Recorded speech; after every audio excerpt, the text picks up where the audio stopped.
ॐ सहना भवतु सहनौ भुनक्तु सह वीर्यङ्करवावहै तेजस्विनावधीतमस्तु मा विद्विषावहै ॐ शान्तिः शान्तिः शान्तिः।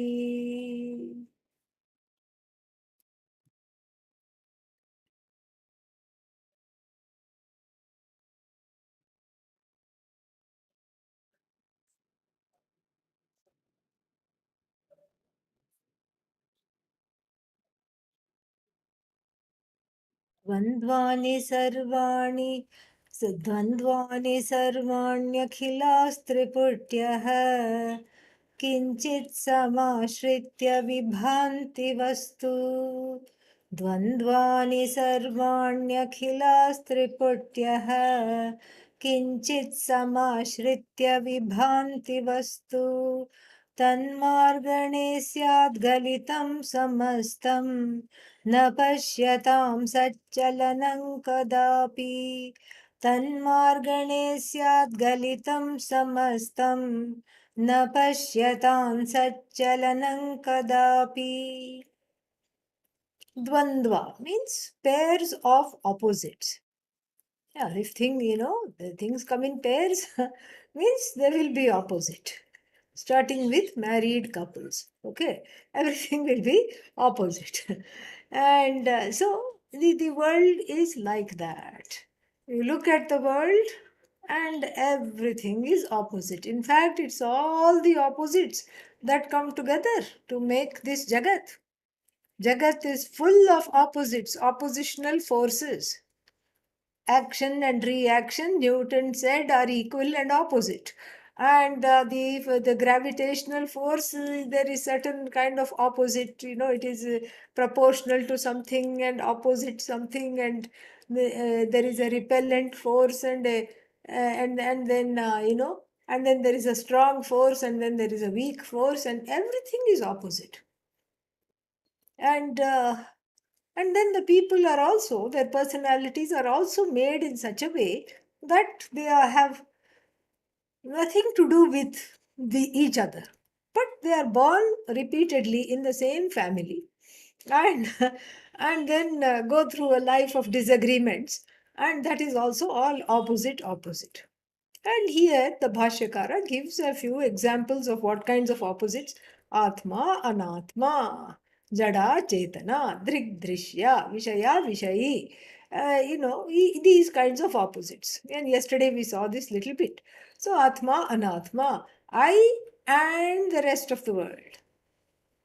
In other words, us and them. They are bad, we are good, and then they are horrible, and we are not. And I am better than everything else in the world, because everything else in the world, what does it do? It has to be cognized, objectified, whereas I am self-cognizant. Then what else? Vishaya, Vishayi, same thing. All things are objects, I am the subject. And even though there is some kind of a hubris in that, it is a very sad hubris, because if you are the subject and if everything else is the object, you should feel happy, correct? And you should have a sense of empowerment. But one becomes a slave to the subject, and even though one thinks one is completely free. And so there is some kind of a mutual interdependency, also known in the psychological parlance as codependency. That's what it is. Then, that's what he points out in the next phrase: Itaretara ashrayani dvandvani. Itaretara means mutually. Ashrayani means they are dependent upon one another. Why are they dependent upon one another? Because it's mithya. That's why they are dependent on one another. It's all mithya. It's not satyam at all. It's mithya, mithya, mithya. The definition of mithya is that it is a dependent reality. So if mithya is not dependent on anything else, then we have to worry. What happened to mithya? And we have to take its temperature. maybe it's not feeling well, because the nature of mithya is to be dependent on sat. And so here, this is what is said, that this is this the fact that the Jagat is like this should not be a surprise. And there is some way in which one, there is a push and pull where this whole Jagat is concerned. There is a dependency on some things that appear to be familiar, conflict familiar, us and them familiar. I am better than anybody else, familiar. I am no good and everybody else is better, familiar. All this appears to be familiar. And so, if it is familiar, that means what? That means that there is some way in which one has bought into this kind of a um, spoof, the matrix of dyads. There is one flower, a plant actually, and it's a meat eating plant, carnivorous plant. It just looks very innocent, and it has these leaves like this. Then some hapless insect walks in, small animal walks in, and then it just goes like this. Very quickly it traps the thing, and then it has some juices and digests the whole animal and spits out whatever is waste it spits out. And so it's like this, that at the same time it looks familiar. When it looks familiar, then at the same time it's also toxic. This is the Jagat turned into samsara. Why is it turned into samsara? Because I do not understand it, and I do not know how to overcome it, and I do not know how to let go. That non letting go is indeed samsara, is the portion where the Jagat uh, flips or turns into samsara. The Jagat turns into samsara because one refuses to let go. And otherwise, the Jagat simply is a whole lot of opposites in one place. Nothing wrong with that. This is how it is. But as soon as I enter the Jagat, I feel the pressure to take sides. I feel the pressure to choose. I feel the pressure to be with one thing and not with the other, and then wanting the other and not this. I get caught up in the relative. The relative always is scattered. The relative is comes in multitudes.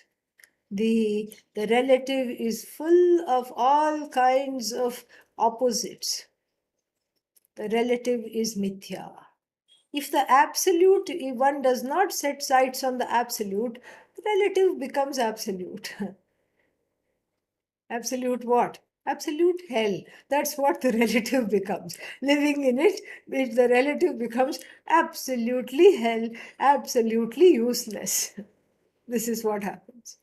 And so and then, as though this dvandva is not enough, we also have triputyaha. Triputi means these triads. Not only dyads are there, triads are also there. What are triads? Groups of three. Knower, known, means of knowledge. Seer, seen, sight. Hearer, heard, then this instrument of hearing. Karana. Like this, you can keep on going. Thinker, thought, thinker, object of thought, and content of thought. You can keep on going like this, keep on going and going and going. It is endless. So you have groups of two, and why do the groups of three also have to be mentioned? Because in groups of two, you can stand outside and then be judgmental. And then you can say, oh, good and bad. Oh, okay, I am looking at the good and bad, and I am choosing one thing, and this is bad and this is good. Yes, you are involved, but you can look at it from afar, and you can separate yourself from that and pass judgments. In the triad, it's not that easy to pass judgments. Why? Thinker, thought, and means of thinking. It's really, other than the object of the thought, it's all you. The object is not you because you don't know enough. Once you know, you will know that the object is not separate from the subject. So this comprises the entire universe, and the more it is split, like this, then this is what the harder it is to come to terms with what it who am I in this scheme of things, what do I want, why do I feel trapped, and above all, how to get out of it. This is what happens. So therefore, he says, the bhashyakara, a very nice bhashya here, says tathacha akhilaha triputyah ज्ञात्र ज्ञेय स्वरूपाः किंचिद वस्तु. Kinchit vastu means, kinchit vastu is the word from the what is it called, from the verse kinchit samashritya vibhanti vastu. So this kinchit vastu samashritya vibhanti. Vibhanti, they shine. What shine? What are the things that shine? These opposites and these triads. This group of opposites and these triads shine. They themselves are baseless. They cannot shine on their own. They don't have light, they don't have anything. They cannot shine on their own at all. Then how do they shine? They borrow the light and they shine. Borrow the light from what? Because they don't have light on their own. They vibhanti, they shine. Kinchit vastu samashritya, taking recourse, taking help of a flashlight, they shine. But what is this flashlight? The Bhashyakara explains here. What does he? The Bhashyakara doesn't mean here Adi Shankara, but the one Kapila Shastri. No, Kapali Shastri. One Kapali Shastri is writing this Bhashya. So here, Bhashya writer says, Kinchid Vastu किमपि आश्रयभूतं मूलस्वरूपं समाश्रित्य समाश्रित्य आश्रयत्वेन आलम्ब्य विभान्ति प्रतिभान्ति इत्यर्थः. So they all cling to something for their existence. How do pairs of opposites shine? How does the concept of good and then the concept of bad, how do they shine?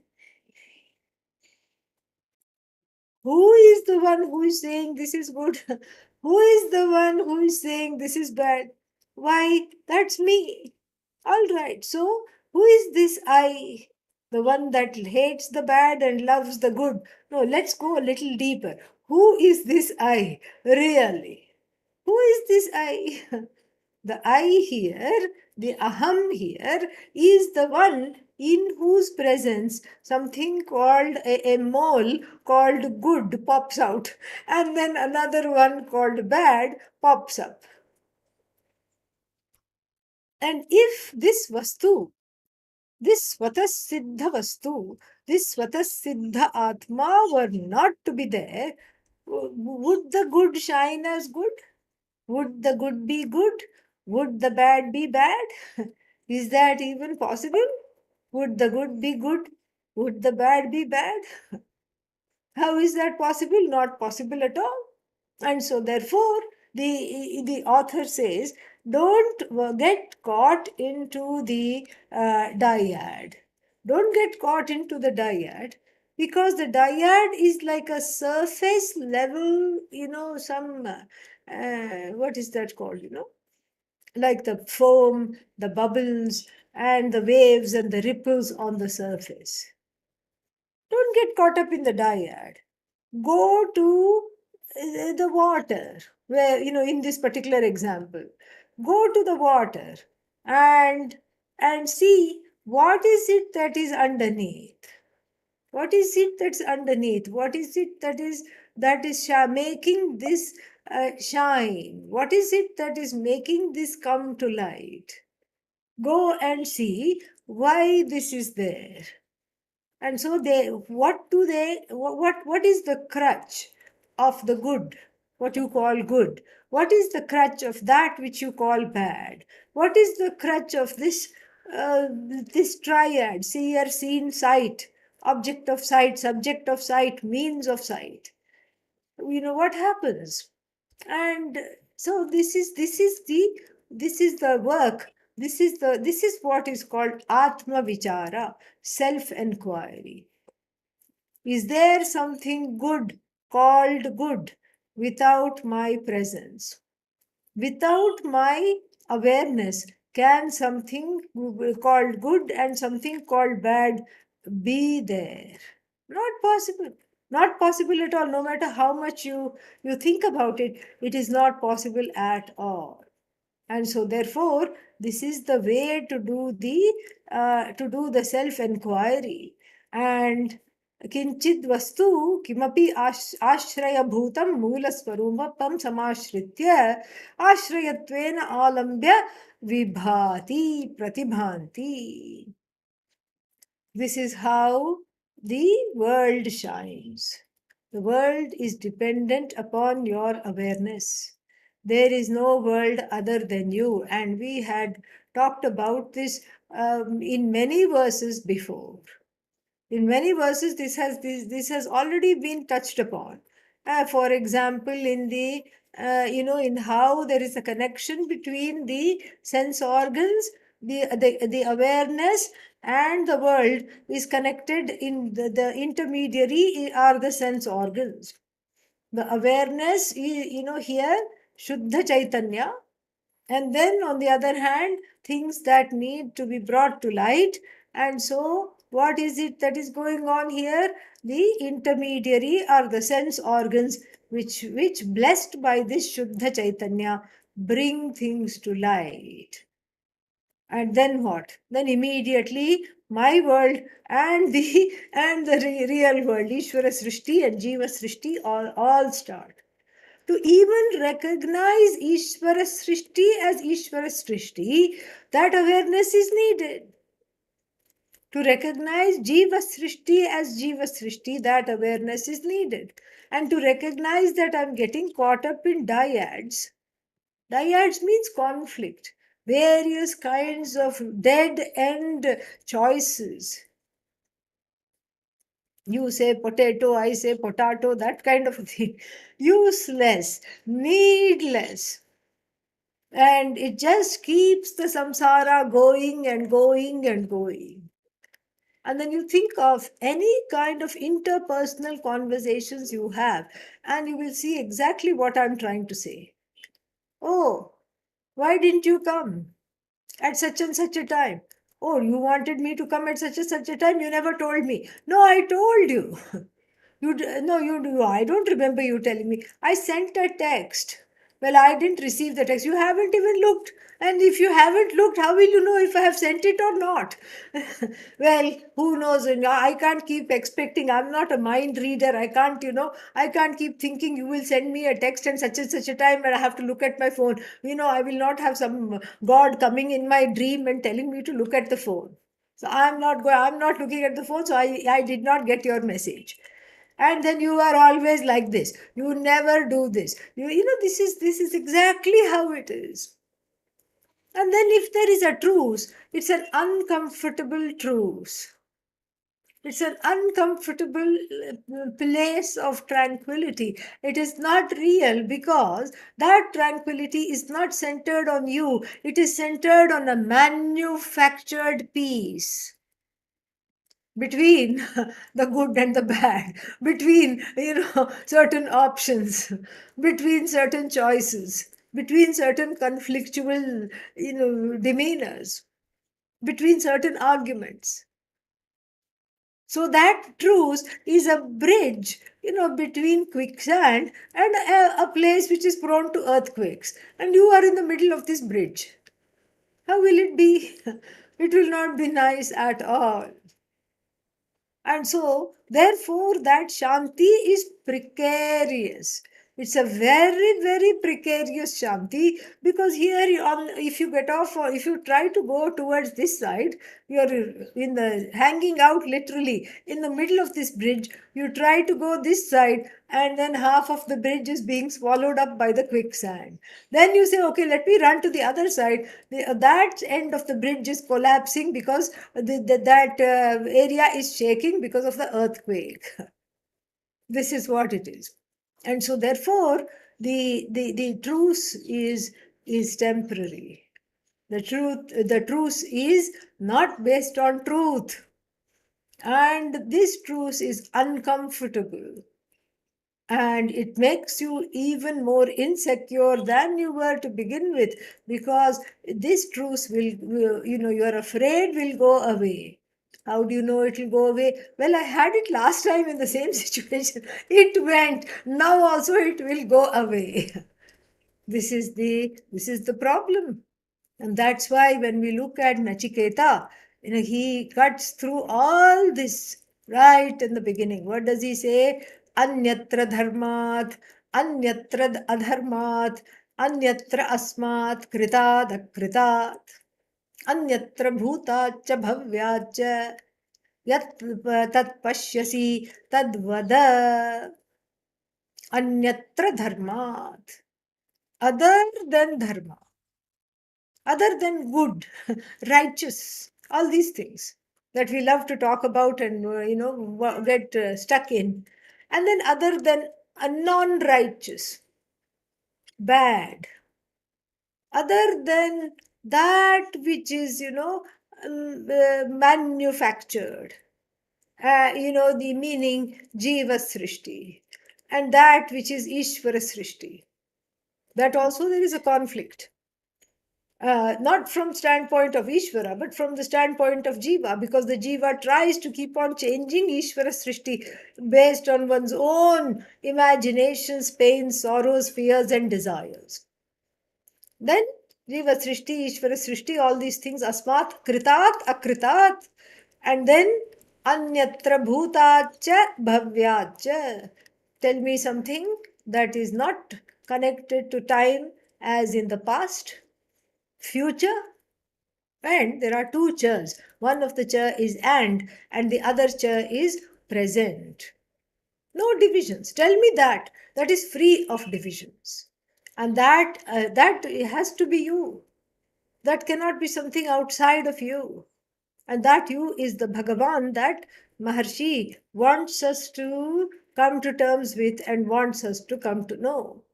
So when you conduct this kind of an inquiry like Nachiketa did, it is called Marganam. So Mrij Mrig to search, Mrig to search, to seek, Mrigayati, and then you put a abstract noun, and then you make it into an abstract noun. You add anam, Marganam. That anam suffix causes adi vriddhi. So mrig becomes marg plus anam, marganam. So tan margane, seventh case. When this search is done, what is the this? Into these dyads and triads. When we look at the dyads and triads and the search is done, then what happens? Then what happens? Tan margane tasya ashraya bhutasya vastunah margane anveshane krite. When you do enquiry into that which is those things, that swarupa upon which all the things in the dyad and in the triad rest on. When you go to the bottom of this, then what happens? Samastam dvandva triputyatmakam sakalam galitam syad. And galitam means it all melts. Even as you look at it and look into it a little more deeply, then it all melts away. How does it melt away? Because that is the nature of mithya. Anything you call mithya does not stand enquiry. You look at the ahankara, I notion, I and you. Then you ask, what is this I? When you start look, is the body I? No. Is the mind I? No. Is this I notion I? Yes, yes. But then what is this I notion resting on? The I, of course. So the I notion is I, but the I is not the I notion. And what happened to the I notion? It is just a notion. That's what it is. It is a notion as though superimposed upon the I. That is what we call ego, ahankara.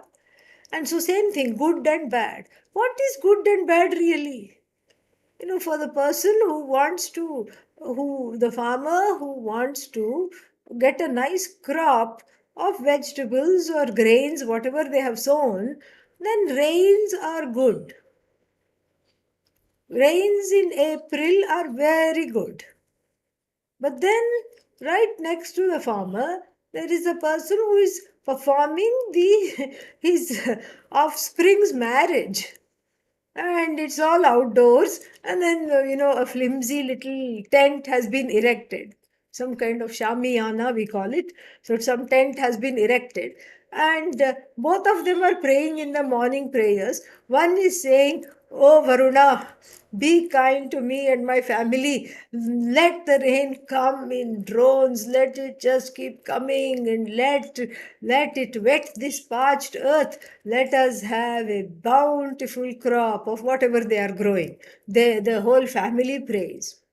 And right next door, the other family also prays. Doesn't matter what you did yesterday, doesn't matter what you do tomorrow. Today, not a single drop of rain should come by. My daughter is getting married, my son is getting married. Then, first of all, Bhagavan is, it's not easy to be Bhagavan, okay? Yeah. Think about think about how to please both these people. Very difficult. But even if we set that aside for the time being, what is good? To the person who wants to, sow the crop, the rain is good. For the person who wants to perform a outdoor ceremony, some function, the rain is of course very, very, very, very bad. So this is our concept of good and bad. When you see that, okay, the classification of good and bad is based on one's own desires, which are in one's own head, which are in one's own heart. So where is the good and bad there? So tanmargane, anveshane krite. As soon as you do the anveshana, then what happens? Galitam syat. It becomes totally, it melts. And then you shouldn't take it literally, melts. So he says, Adarshanam gachet ityarthaha, it disappears. It disappears. The whole world of groups of three, groups of four, groups of two, groups of 10, any numbers. If you say 2, 3, you can say 20, 30, doesn't matter, it's all the same. All these dyad, triads, quintads, everything disappears, leaving in its wake the content of the one who is seeing. The seer is gone, seen is gone, and what is left in the wake? And don't say shunya, okay? That's not what we are talking about. Because if you are shunya, how can you say I am shunya? If you are really the shunya, means non-existent, then you can't say I am non-existent. So therefore, what is left? Okay, I can say I am left. Fantastic. Who is this I? You who is neither the seer, nor the seen, nor the hearer, nor the heard, nor the means of hearing. Who is this I? It is that I in the form of awareness. And this is what karya karana sanghata avachinna chaitanya. A consciousness that is as though endowed or as though limited by a body mind sense complex. A consciousness, an awareness that is equipped with certain means of knowing, means of acting, means of emoting, means of coming to conclusions, buddhi, etc. So this is what it is. And so this is the Adarshanam Gatam. And then what happens? All the all of them go away. All the dvandvas, triputa, vigalitasu, yad galitam parishishtam bhavati, tat satyam अन्वीक्षमाणानां न कदापि चलनं चलत्वं नास्ति अचला निष्ठा भवति इत्यर्थः. That's the last line. What is that? Na pashyatam should be, na pashyatam satchalanam. Satchalanam na kadapi asti, we have to, bhavati we have to supply. Na bhavati. What na bhavati means is not there. What is not there? Sat chalanam na bhavati. The the movement, any kind of movement, any kind of division, any kind of change is not there. Sat chalanam, satah chalanam, sat chalanam na bhavati kadapi chalatvam nasti. For whom? The one who is left off after all the dvandva and triputis, all of them go away. The one who is left is called pashyata, pashyan. So the seeing one who is not seeing anything in particular. What are they seeing? Sat pashyatam. The one who is seeing the truth of the self as neither the seer nor the hearer, not opposed to the seer, not opposed to the hearer, because of whom the hearer is, the seer is, but not any one of them I am, the one who knows, then that person's abidance is like a placid lake. No movement, let there be 100 oppositions, let there be 1,000 triads and 1,000,000 divisions. One is not affected. One does not need to take sides because Brahman, that one is, has no sides, has no limbs, has nothing to approach, nothing to avoid, nothing good, nothing bad. Simply is. And that person who abides as Brahman, that nishtha is achala nishtha. Achala nishtha.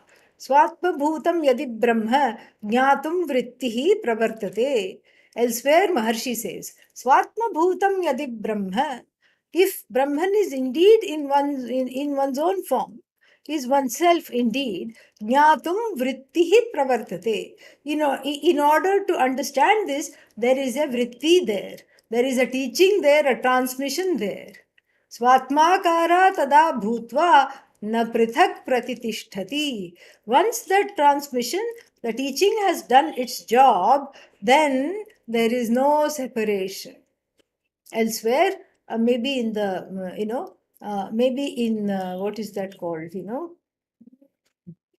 Upadesha Saram or something it must be from. And so that's what he says. Evam sarvesham dvandvanam sakalanam triputinam ashraya sapekshatva upapadana dvara मूल आश्रय अन्वेषण अचल प्राप्ति उक्ता. अचल प्राप्ति उक्ता. By this particular what is it called, verse, achala praptihi ukta. The point of this verse is the unchanging firm abidance in the self, which is cannot even be called an observer of the dyads and the divisions and the multiplicities, which simply is the canvas, so to speak, upon which all the dyads come and dyads go, and that which is projecting, as it were, the dyad is not affected by it at all. Little more to see here, and we'll do that next time. I have to end a little early today this class because we have to do the Sankalpa before this Yamaganda comes into being in Eugene. Yamaganda is Ketu time, okay? So, and it is not, we have to start the Homa. Just before that, we have to do the Sankalpa. So, you can just continue here. In about 5 minutes. We will start the Sankalpa and start the Ganesha Puja so that we can do that, okay? Yeah, so you can take a 5 minute break and come back. So more we will see tomorrow. What is that? Saddarshanam. And if you're wondering what is happening now, we are having a Navagraha Yajna Homa fire ritual. Om Purnamadah Purnamidam Purnat Purnamudachyate Purnasya Purnamadaga Purnamevavashishyate Om Shanti Shanti Shanti Harihi Om Shri Gurubhyo Namaha Harihi Om. Thank you.